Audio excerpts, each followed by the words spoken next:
Well, hello, Dr. Bruce Lipton. Well, hello, Mr. Legend Tim. How are you, my dear friend?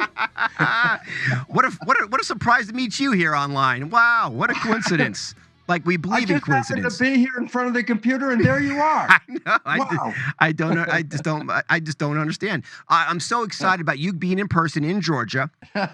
I am so excited because, yeah, as you mentioned earlier, this is a strange time, but it's a really remarkable time. And if you look at it one way, it's scary as hell. But if you really can see what's going on, all of a sudden everything makes sense. That's the beautiful part. And we're heading towards something very, very wonderful. And you're gonna be sharing that with that Unity North here on the 20th, right? Absolutely, and I hope to share some of it right here, right now. All right, we definitely will. In fact, if you guys want tickets for Unity North on August 20th, go to unitynorth.org and pick them up. I'm sure they'll be sold out if they're not already, but I'd get them quickly if that was the case. Okay, so let's start out with this. Before we go too much into what appears to be the darkness, the chaos, this insanity, the fear is at such high levels. Thank you, media, Big Pharma, and everyone else we'll talk about here shortly. But Teal Swan mentioned to me that there's this denial-based positive thinking, and then there's positive thinking.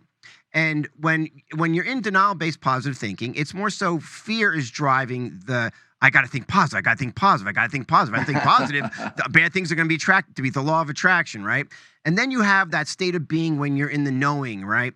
So how do you distinguish that for yourself, and then how you can share with everyone else how they can make sure that they're really in state of joy and not denying themselves of what not be through, feel pain and suffering? Well, the hardest thing that we have to understand right now is that people look at the world and go, oh, wow, this is so crazy what's going on. And they take themselves out like I'm a victim of world situation. Yeah. And we've been programmed to be that way because when you're a victim, by definition, it means you're powerless. And everyone's sitting around going, oh, it's all going crazy, without recognizing that our consciousness is creating this experience. And you go, what do you mean? And I say, let's understand one very important fact, and that is this. Quantum physics is the most valid science on planet Earth. There's no science that's been tested more and verified more than quantum physics. And so what? And I go, because principle number one of quantum physics is consciousness is creating your life experience. And that's a principle of science. And then, of course, people go right out there right now, look, I wouldn't think of this this is not my consciousness. Look what's going on out there. It's not me, it's that. And that's the disempowering part. And what the new science reveals is clearly this, is that our consciousness is of two different levels. There's conscious, higher, and subconscious operating below the level, below consciousness. And the idea is this, the movie The Matrix, everyone thinks, well, that's a science fiction movie, and it's really a documentary that everyone's been programmed. That is a requirement. And you say, well, why? And I say, well, the brain is like a computer. Great. And as it's developing, it has an operating system. Great. And I say, so what? Well, you get a brand new computer with an operating system and you turn it on and it boots up and there it is. And I say, now do something. And all of a sudden you realize, well, I got an operating system, but I can't do anything. Why? Because I don't have any programs. Write, read, spreadsheet. I say, okay, so guess what? The human brain in the fetus is developing. It has now an operating system, no programs. And it's like, well, how are you going to operate this? And the answer is the first 7 years of a child's life, from the last trimester of pregnancy, first 7 years, the brain is not operating at a level of consciousness in a child at that age. It's operating at a vibration lower. Now, vibration, that's not new agey right here. Vibration is put wires on a person's head, electroencephalograph, EEG, read brain function, which is vibration. And that a conscious person has the higher vibration than a child 7 years and under, because a child has a vibration, a lower one called theta, in brain function. That's related to imagination. Right. That's why kids have a tea party. They pour nothing into the cup and they drink nothing and they talk about how wonderful the tea was. That's theta. Right. But it's also hypnosis. And the relevance for that is this. A child needs to know how to become a member of a family and a community. If you try to give a book to a child with how many rules does it take to be a member of a community, it'll be 1,000 pages. So So I this say, fear, well, this fear, yeah, Doc, you're saying is programmed at a young age when we're in theta and at this lower vibrational consciousness. This fear is developed. Is it more just because it's a reticular activation system, or is it just through our experiences? Fear is there, so it's the predominant feeling. no, it's a learned experience Learned because experience. think about this: an infant's born and it's just love. That's Yeah. what an infant is, just love. Mother and infant are just like boom, love. Okay, right?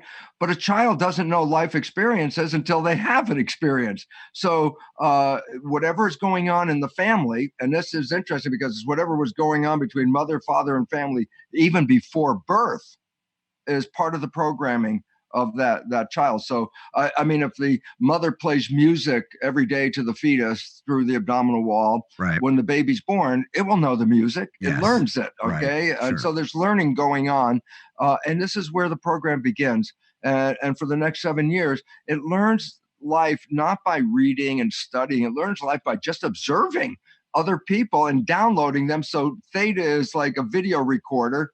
It records life experience, but it pops it down subconscious. Conscious is not even created. And problematic is there's no filtering of the program because you're not there. You're just downloading. So good programs, bad programs, they're all just being downloaded with no discrimination.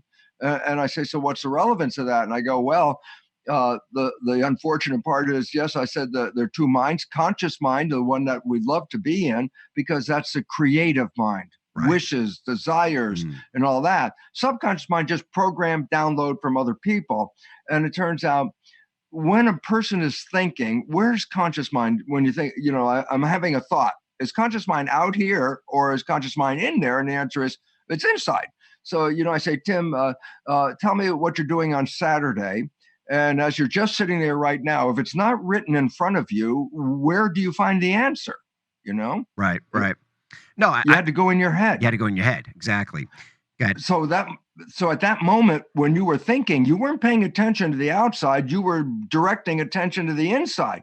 And so I say, why is it relevant? Well, look at the body like a vehicle, got a driving steering wheel, and conscious mind, when it's driving it, is going toward wishes and desires. But when conscious mind is thinking, it has to let go of the wheel because now it's going to go inside. And if you're driving the car in real life and you're having a thought and your thought's inside, then who the heck is going to drive the car? Because, you never really get into an accident or anything. It turns out subconscious is autopilot. Mm-hmm. The moment conscious is busy, whatever it is, driving the car, walking, doing a job, whatever you've done repeatedly, the subconscious mind can handle it, and it's 1,000,000 times more powerful. So it's actually like if your car's going into an accident, guess what? Conscious mind is shut off because it's too slow. And the next thing, you're just doing reactions at speed of light almost, because subconscious takes over. Isn't that why? Isn't that why, Doctor? That when because we spoke about this last time, how repetition, and getting yourself in that threshold, how you need to change it. But isn't that because that thinking, that programming at that young age, that's so solid, and the subconscious mind so strong, much stronger than our conscious mind? Isn't that often why when a lot of people become aware of the law of attraction, they become aware of, my God, my thoughts create my reality every nanosecond, that even then they have a hard time manifesting what they truly want, is because that old stinking thinking fear is coming in and saying, you know what, you got to think positive, don't worry about thinking negative, but it's still being led by that low frequency feeling, isn't it? 100%. This is the whole issue.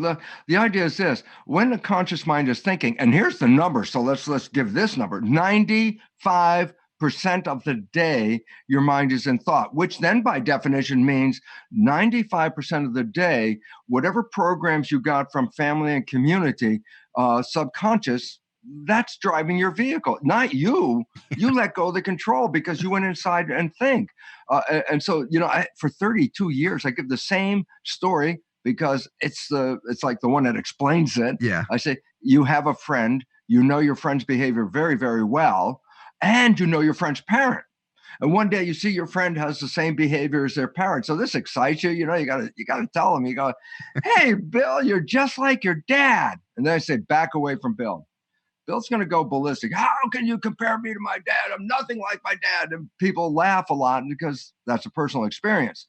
I go, most profound story for the whole setup right here is this. Everybody else can see that Bill behaves like his dad. Mm-hmm. Bill does not see it. I said, well, why doesn't Bill see it? And I said, because why is he even playing that program that he downloaded by observing his dad? That's where he got the program. Why is he playing it? And the answer is, well, he's thinking. And I say, then, well, he's playing the subconscious program because he's thinking. He's the only one who doesn't see his behavior. Right. Everyone else does because his mind is not paying attention. And so the significance is all of us are Bill. 95% of the day, we're in thought, and automatic behavior, subconscious autopilot takes over. And I go, yeah, but it will only play the habits that it downloaded. And 70% or so of the programs apparently that children pick up in the first 7 years of programming are disempowering, self-sabotaging, and limiting. I say, now do the math. Yeah. 95% of the day, you are playing programs that you cannot see, and most of those are sabotaging.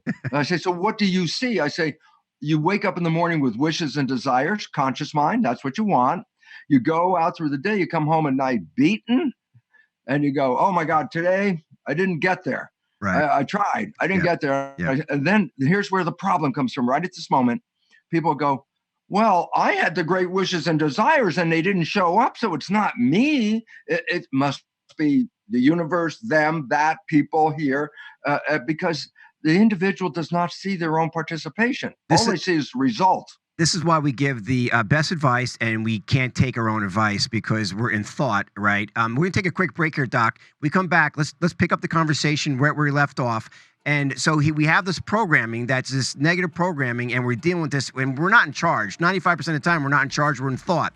So how do we take this understanding of our reality to be able to bring in a world through darkness into light when we're not even running the show? But yet we have this drive, Doctor, and I know you know it, this calling, to find our calling, to pull out of the matrix, as you mentioned earlier, and to be our true, authentic self, okay? Yes.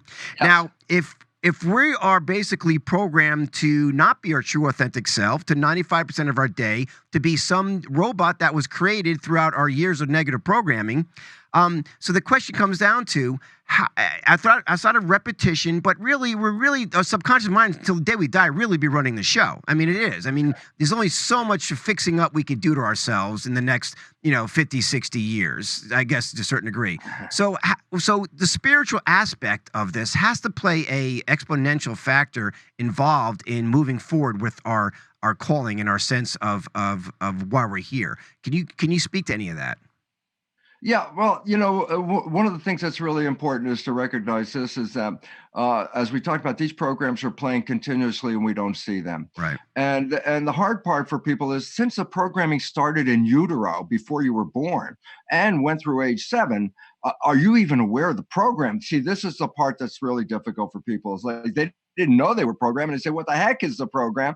And then here comes the easy part for people, and that is this: 95% of your life comes from the program. So the point is, your life is a printout of your developmental programs. I go, what does that mean? I say, hey, the things that you like that come into your life, they come in because you have a program to acknowledge that. But more importantly, anything you desire and you have to struggle for, work hard, sweat over, put a lot of effort in. It's like you're working real hard to make this real. Why are you working so hard? And here's the beautiful part. And the answer is, inevitably, whatever that destination is, your program does not support that. If it's relationship and you are struggling with relationships, it's because somewhere along the line, the developmental program that you got does not support a loving relationship. If you're trying to succeed in life and you find not good enough, not deserving, well, guess what? That relates back to when you were an infant and you heard that about yourself because your parents wanted you to do better. They criticized you. And the issue is, that's like a coach on a team. Player's not doing well. Come on, that's not good enough. You don't deserve to be here. Who do you think you are? And a player on a team, being old enough, understands that, oh, the coach is saying that because I'm not doing that well. I'm going to work harder. But if a child's under 7, not in conscious mind, in hypnostate theta, then when the child hears, that's not good enough, you don't deserve this, who do you think you are? That's a recording. That's all it is. Child doesn't even understand the meaning of it, just recording. I'm not good enough. I'm not deserving. I'm not lovable. It doesn't mean, the parents didn't mean that that's your life. The parents just meant at that moment you're a pain in the ass and I'm going to say something. Yeah. And yet they don't recognize if the child's under 7, the reprimand from that parent is actually downloaded as a program. And that's why about 80 to 90% of all of us out there will not test positive for the belief I love myself. I say, why not? Because you've been so criticized as a child in their effort to make you do better that the criticisms are what are operating 95% of the day. Right. I'm not smart enough. I'm not deserving. So what's the point? So let's put a little, most important thing, a little box here, and that is this. The function of the mind is to create coherence between your belief and your reality. If my belief is not good enough, the mind will subconsciously, not consciously, subconsciously, cause you to make errors and everything. So at the end of the day, you look around and go, geez, I'm not good enough. Sabotage. Yeah, you self-sabotage, but then 95% of the day, while you're doing it, you're the one that doesn't see it. All you see is the result. Geez, I didn't get the raise. Why? It's like, Doc, this is crazy. 95% of my day, I'm self-sabotaging myself, honestly. And you multiply it times 7 billion people, or whatever it is to count now. I mean, this is like, and if we create our reality with our thoughts and feelings, create our reality, 95% of the time, we're creating a self-sabotaging, scary place, are we not? 100%. And so when you look at the world, you go, God, if this is a world of creation, who the hell is creating this? And it's like, oh my God, I'm doing it. I'm a participant in this creation.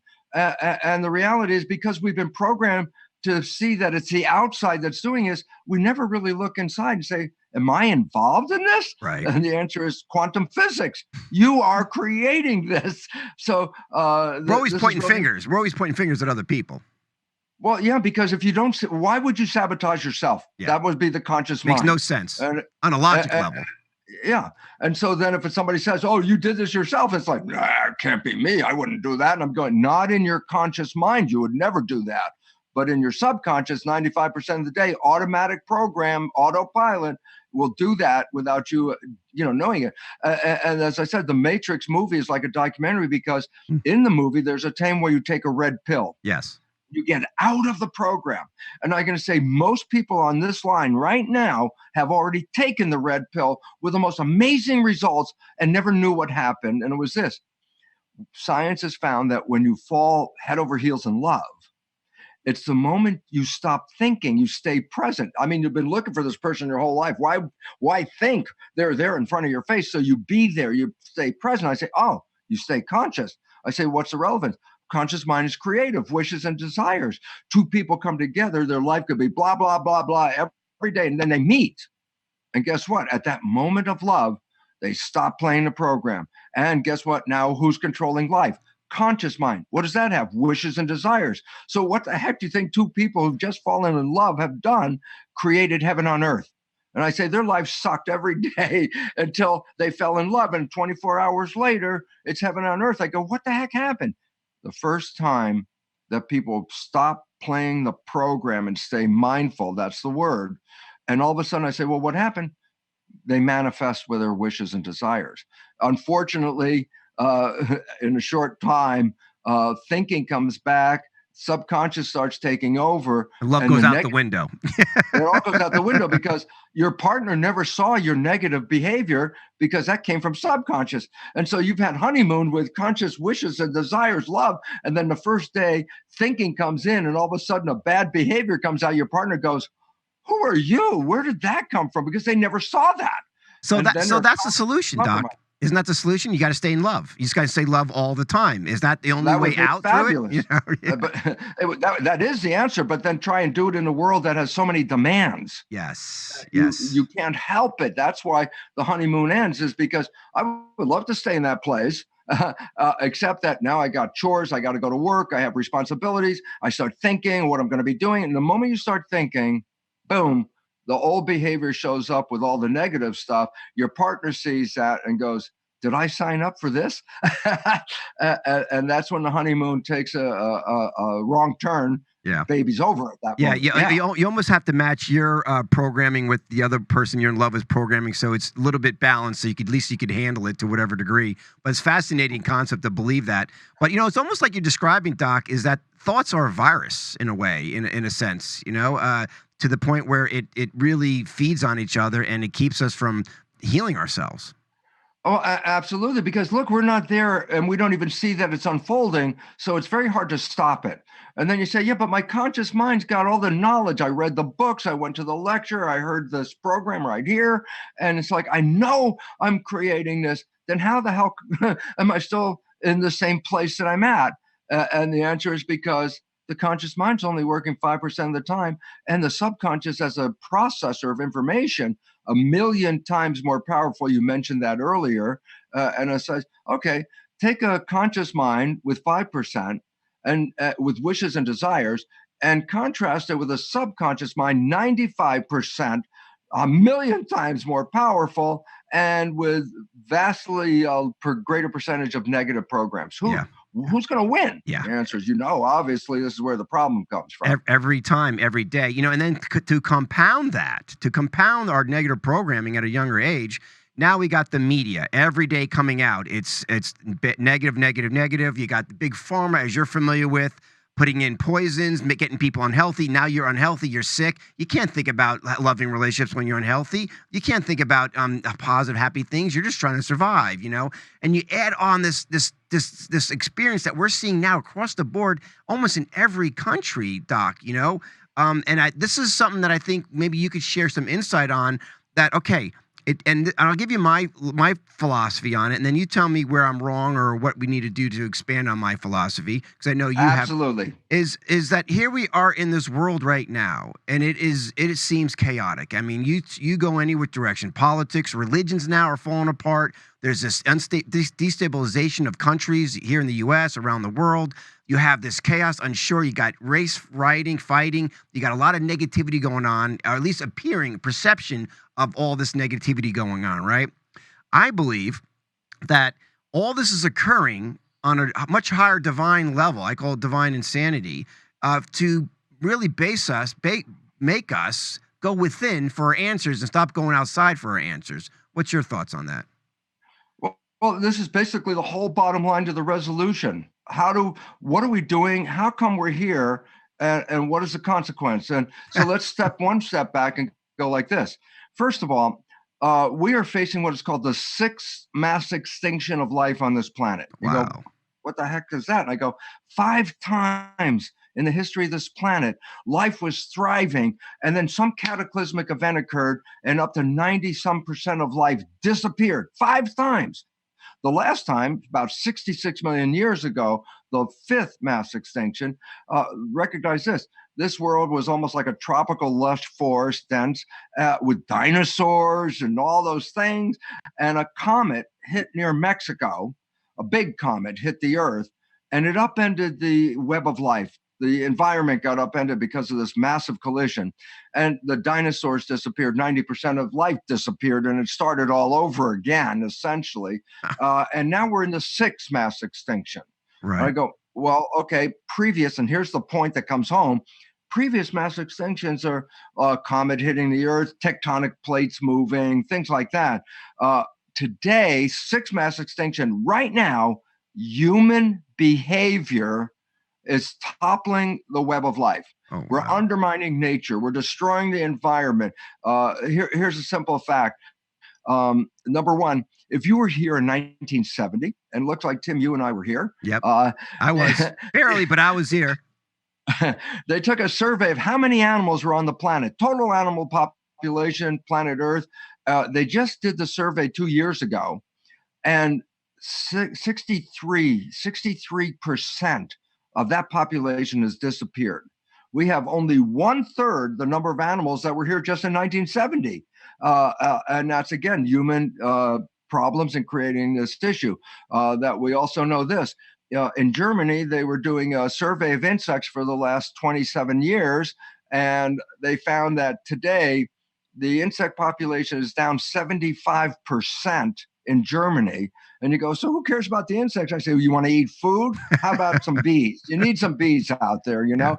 And so we're undermining the insect world. And science has also recognized that there will be, this is like science fiction, there will be no fish in the ocean 2048. Hold that thought for a second.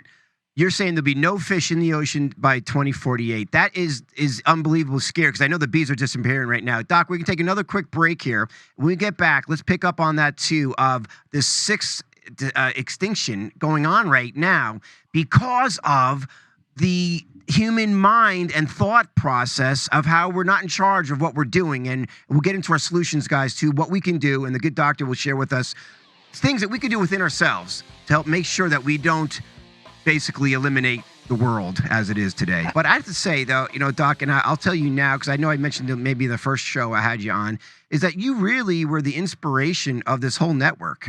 You started, I mean, I was reading your stuff way back when, and it blew my mind when I realized that the brain of the cell is not in the nucleus. They're still sharing that in biology classes today. The brain's the nucleus, and knowing that it's not, it's in the cell membrane, shifts the whole gambit of empowerment and not empowerment, you know? And so to me, that was the telltale why I'm like, wow, the power of intention, power of thought, I need to get that out there. And you really are, I wouldn't be here right now with all the folks who work with us, and we reach millions of people over time. Honestly, we do. It wasn't for you. And I don't want to, I know you're a humble man and you probably don't really, you probably blow it off, but I just want you to know that's the authentic truth right there.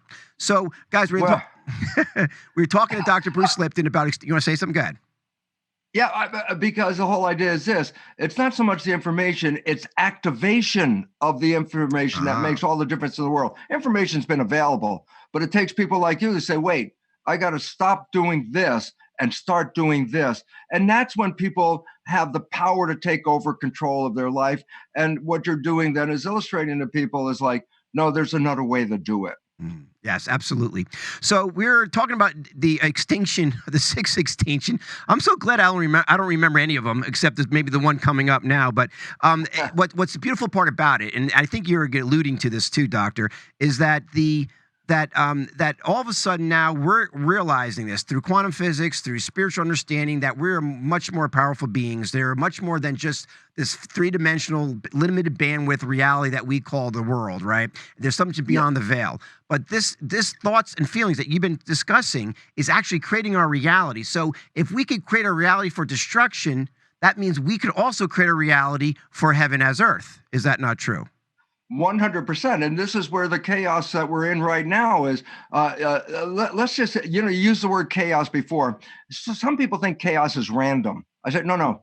Chaos, there's a pattern, but it's so complex that we can't see it. In other words, the story of the butterfly flapping its wing and changing the weather, somewhere else on the planet, that's an actual fact. So if you want to predict the weather, not only you have to predict all kinds of things, but you have to predict all the butterfly wings because they're part of the equation. And you start to realize there's too much data, so you can suggest what the weather is going to be. But if you could put all the data into the machine, you can tell you exactly what the temperature is going to be right now where you are and predict everything.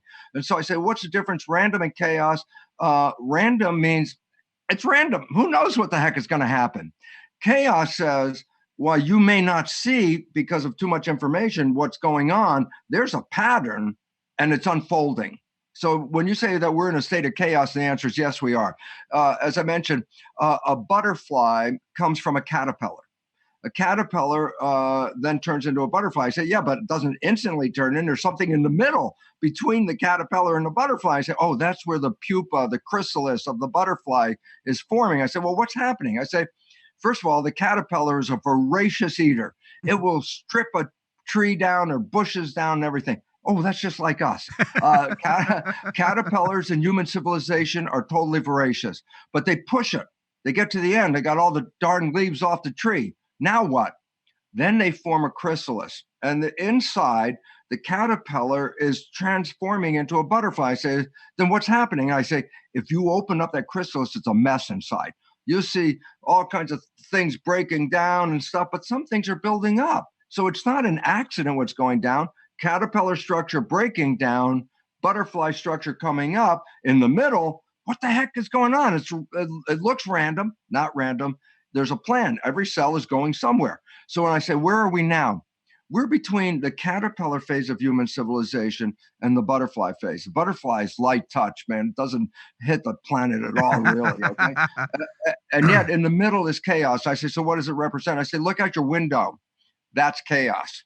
Chaos is it's falling apart everywhere, and everybody's like, "Oh my God, it's falling apart!" And I'm going, "Yeah, why?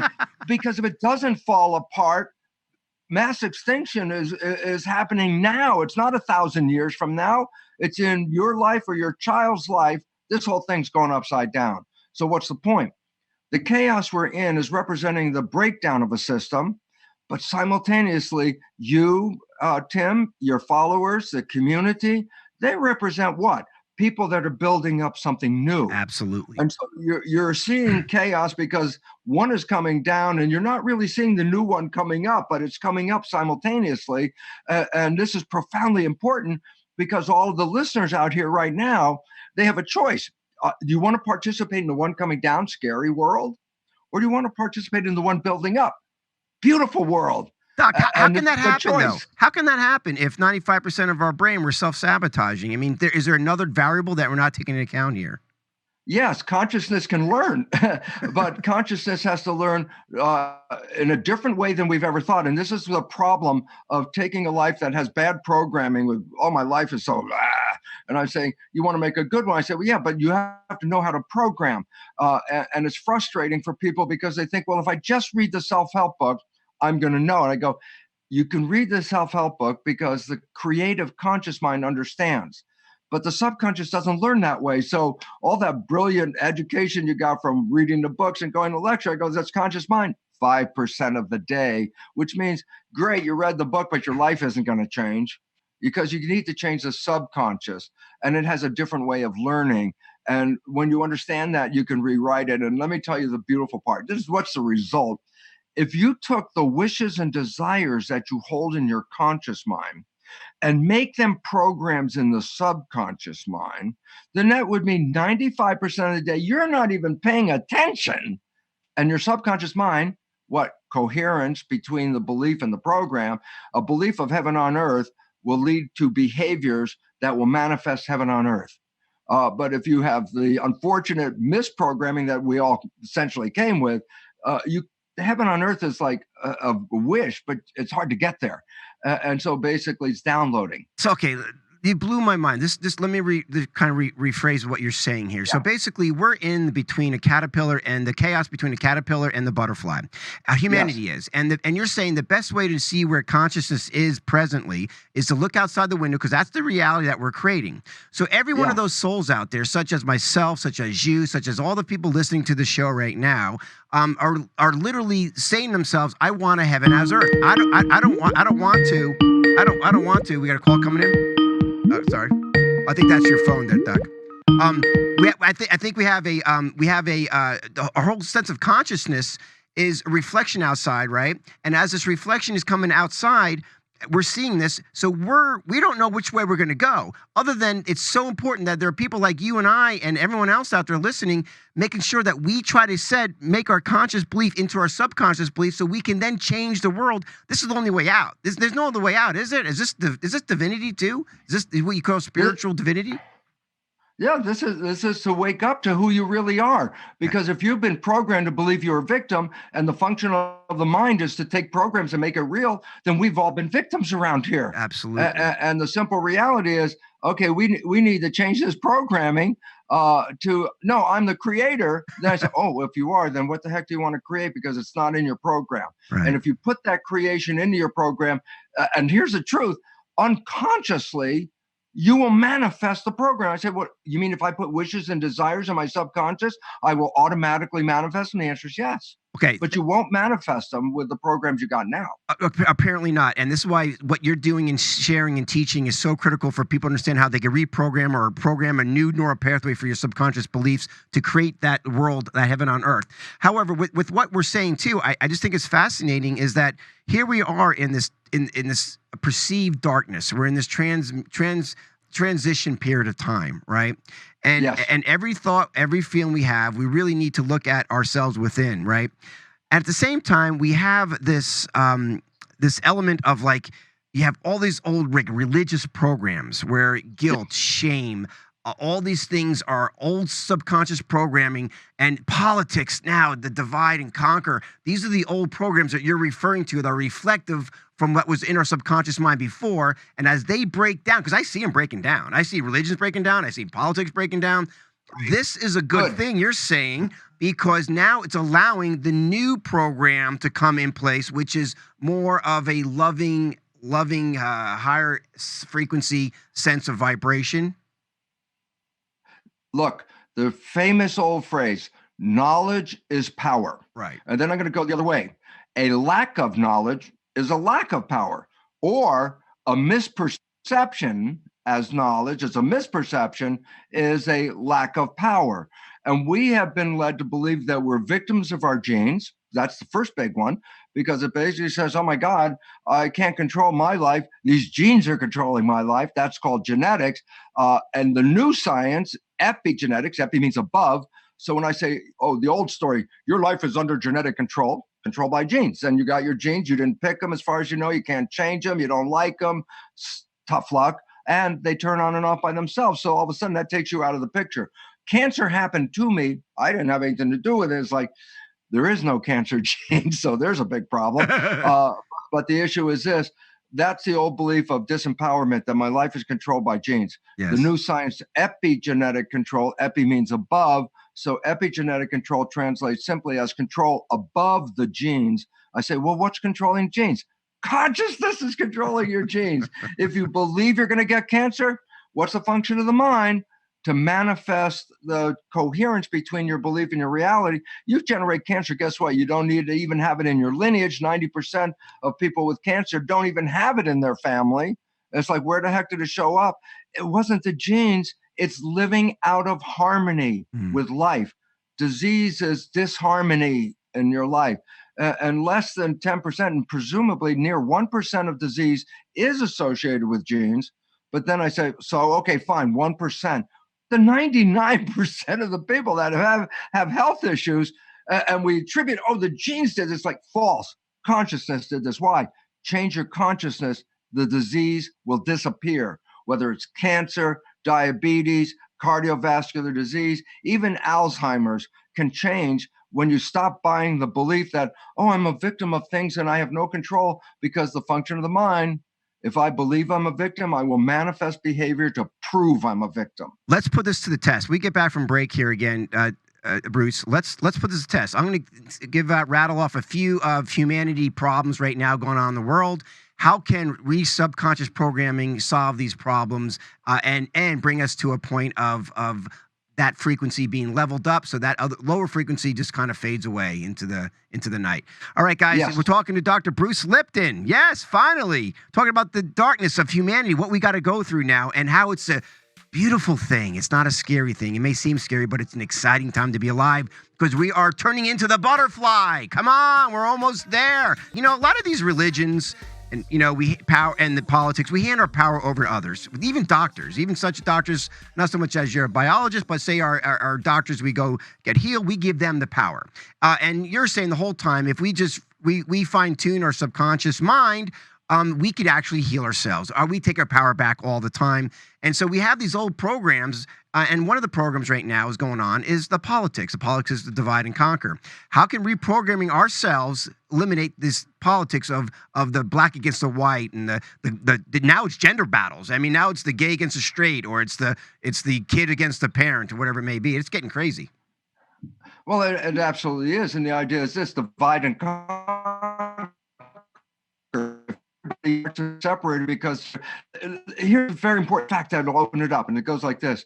Growth means you go to a stimulus and you open your arms and take it in. Growth, I assimilate it, I take it in.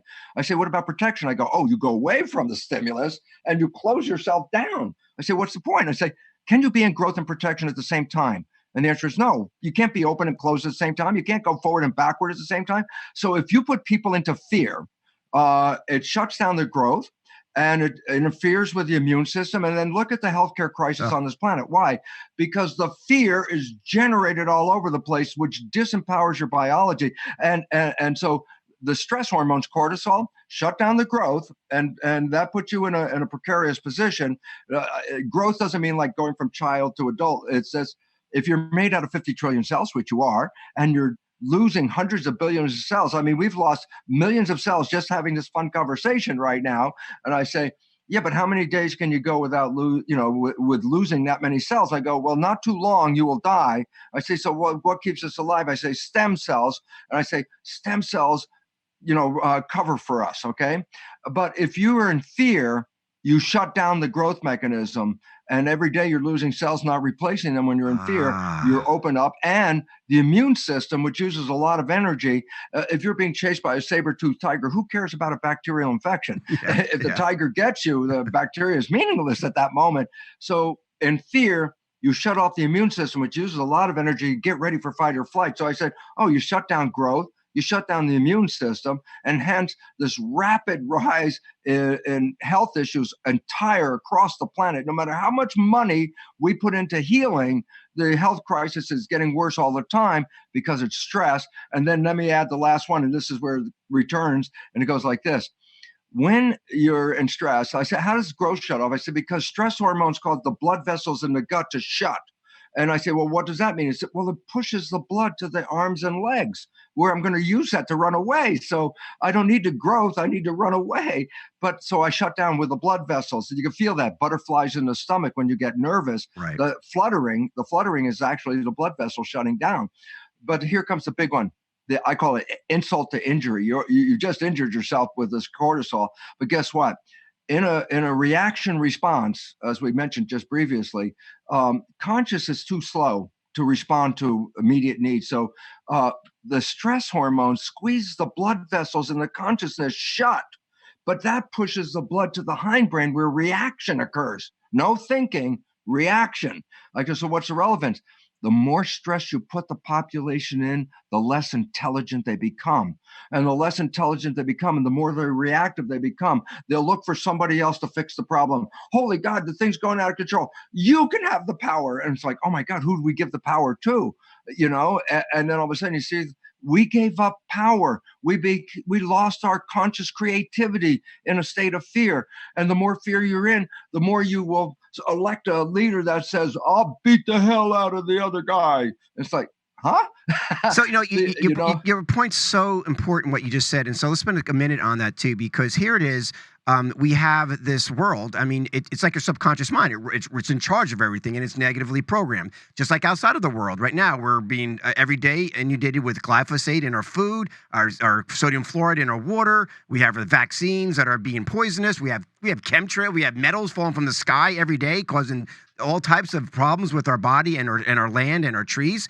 So it seems so overwhelming that even though you're saying all this is occurring, where's the inspired action for this versus do we just go within ourselves, shift our programming, and we change that reality? Or do we go out there and we say, no more Monsanto? I mean, what's the balance here, Doc? In the old hippie days, which I somehow remember, which was a lot of interference in memory, but there was a statement that said, before you take care of the world, take care of your own backyard. And so we're in an issue here. And I said, what are you going to do? I said, well, I want to go change the world. I said, first, you better change your belief system so you can go out there and change the world. First, you have to recognize how powerful you really are, because you start off, I'm a victim. Then how the heck are you going to change the world? Okay. How powerful are you? 2 examples. 1, people can walk across hot coals. How do they do that? They darn well have a consciousness that lets them do that. If they're in the middle of the walk and momentarily let go of that consciousness and say, can I do this? Boom, they're going to get burned instantly. And that's what happens. Okay. So you can walk across hot coals. But hey, listen, down south, we have some Baptist fundamentalist people work themselves up in a religious ecstasy, and they do something called testify. Those are the snake handlers. And they play with all these poisonous vipers. And well, a few months ago, one of them died again. That makes big news. Snake handler dies, but most of them don't. They have no consequence.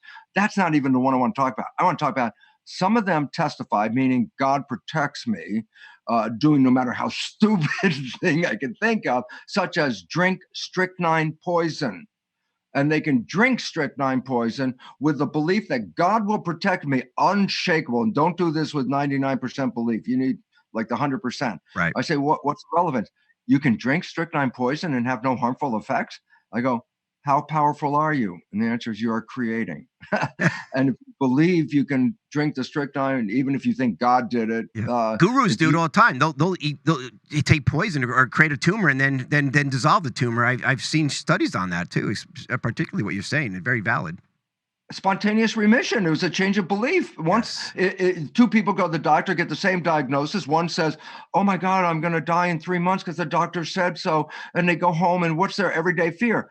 They're counting the calendar. What's the function of the mind? Make coherence between the belief and reality. You got a belief you're going to die in 3 months. Guess what? In about 3 months, you're going to die, whether you have cancer or no cancer. When they do autopsies on some of these people, they find they didn't die of cancer, even though everyone thought they were going to die of cancer. Okay. So Doc, you're saying going through the darkness really doesn't mean that we have to focus on the outside of us right now, but going through our own darkness, looking at our own subconscious programming, bringing light to that is really the final frontier. Is that not the solution to everything? Absolutely. It's number one. You got to find out who you really are. If you think you're a victim, then what's life going to manifest for you? Mine says if I'm a victim, I have to experience being a victim, because victim is going to control my behavior. Okay. And it's interesting for me. Look, I grew up and I had a good program for being a professional. So I did really great in my research. But how did I do at home? Personal relationship? Boy, that sucked. You know, I was crap. You know, I wasn't a good relationship for anybody.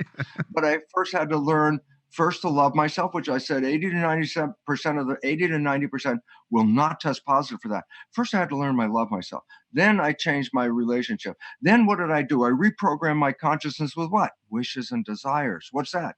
Happiness, love, beautiful world, all that. Guess what? Once the program was in, this is the cool part. The only effort you'd have to do is put the program in, because once the program is in, the system is automatically designed to manifest that program.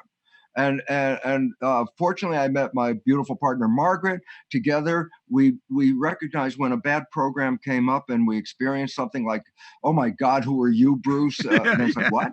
And I'd identify what it is. And then we changed the belief. Yeah. And then guess what? I've been living heaven on earth for 20 plus years right now. I mean, I wrote a book called The Honeymoon Effect. A guy who couldn't keep a relationship is in 20 years of, oh my God, life is so beautiful. Yes, even in the midst of all the chaos, the crisis and all that, I am not taking that into my life. I am the butterfly building rather than the caterpillar coming down. Yes. And therefore, while it's coming down, it doesn't touch me because my program is building up. Right. And that's the whole story. Matching frequencies, and beautifully stated, because as you're saying is that you help your wife grow consciously of who she is, because she can't look at her own thoughts, and she helps you grow consciously of who you are. That's how you keep that honeymoon effect and that true love vibration and frequency moving forward, right? Absolutely, because what's the alternative? And this is the general alternative. One partner says something from subconscious, so where the hell did that come from? The other one reacts, and then there's an argument because the guy who even said the negative stuff didn't even know he said it. Why? It was subconscious. And I say, so what's the relevance? Well, if you understand that if the programs that are negative are coming out, they're not the person, they're the program. Right. Then you can distinguish, I love this person, I think the program sucks. But if we can rewrite the program, then of course, then guess what? Those negative things will not come back up. Right. And if you put wishes and desires in there, and the function of the mind is to manifest wishes and desires, you create heaven on earth with no effort. That's the cool part. The only effort is to put the program in. Once the program's in, just go about your day-to-day life. Why? Because a subconscious with wishes and desires is supposed to, according to the mind, manifest it. And it does. Yep. Well, Doc, so much information. Of course, we're running out of time, and I just can't tell you, guys. If you first time you've seen this, do a watch party later on Facebook or check us out on our app, uimediaapp.com. We'll be posting this, cutting it up too, and getting more Bruce Lipton out there of what he shared. But you're going to be August 20th one more time at Unity North. You're going to be sharing this wisdom and much more live in person in Marietta, Georgia, guys, on the 20th. And you'll be, guys, want to get your tickets now? Go get your tickets at unitynorth.org and see him in person. Give him a big hug. Big hug. If I can't get there, I will be hugging you. But Doc, we're going to close it out right now. But can you stay on 1 second? I want to ask you a question about that event.